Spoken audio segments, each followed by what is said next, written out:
An Igbo man believes that he's a king in his own home. Therefore, whatever you are, the moment you step your foot into his house, you are meant to dance to his tune. He is a king in his own home. Therefore, you don't order him around. So, I want to discuss something very, very important today. This is an issue that has been ongoing, and I want to chip in my own view.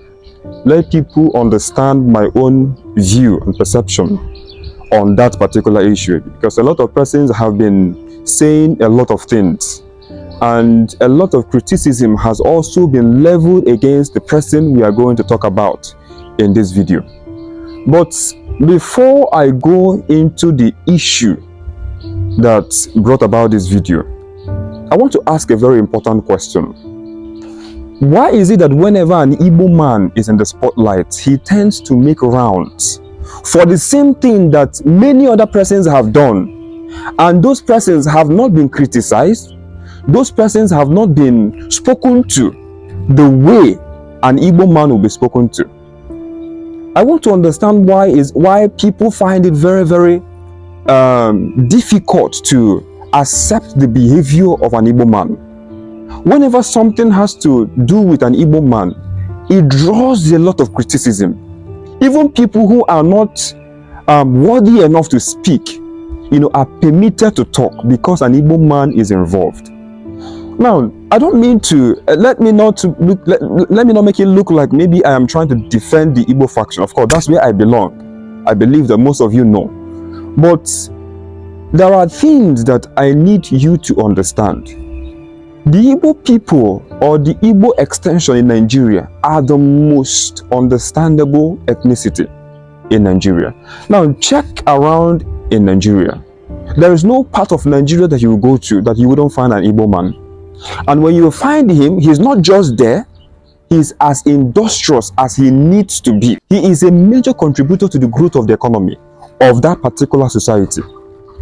That is what an Igbo man is known for. The industrious nature of an Igbo man remains unmatched.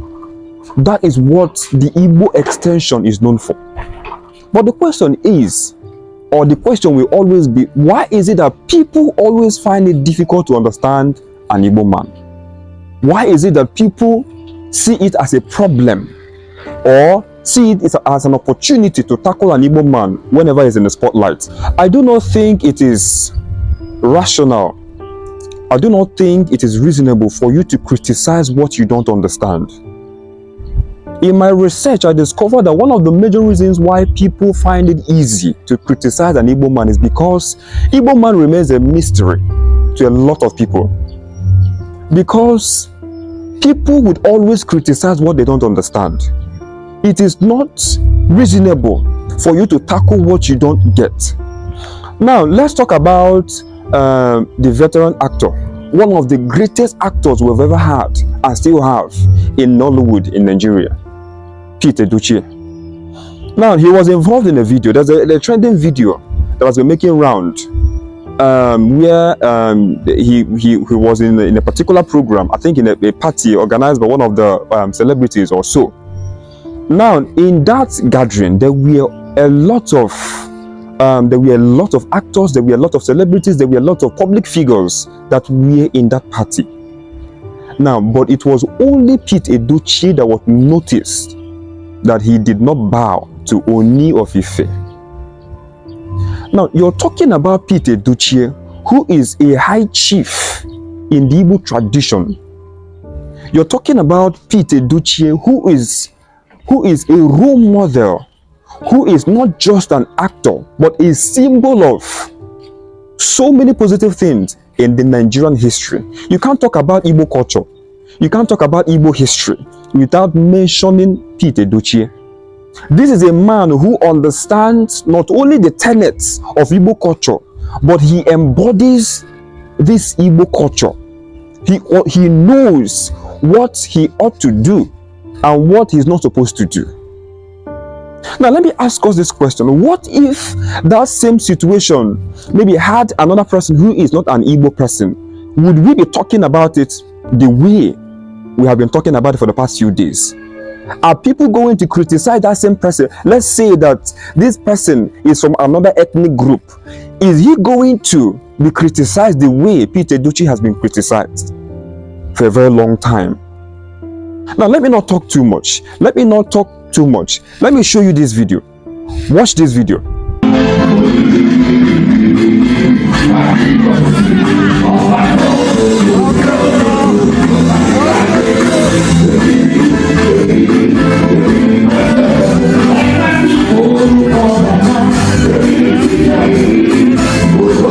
Now, this is a video that has been making round where Pete Edochie failed to bow to Ooni of Ife. Now, let me tell you a brief, let me give you a brief history about the Igbo extension for those of you who may not know, so you can understand some certain things about Igbo land.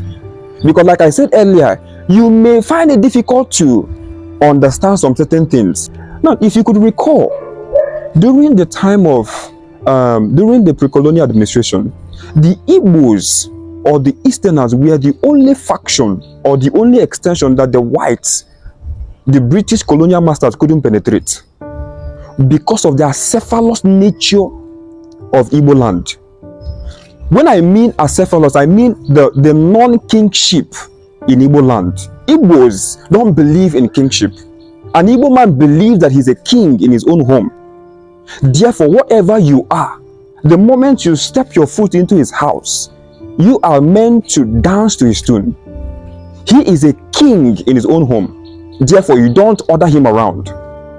Now, the whites couldn't penetrate the Igbo land because of that acephalous nature. Then, that was why they had to appoint warrant chiefs.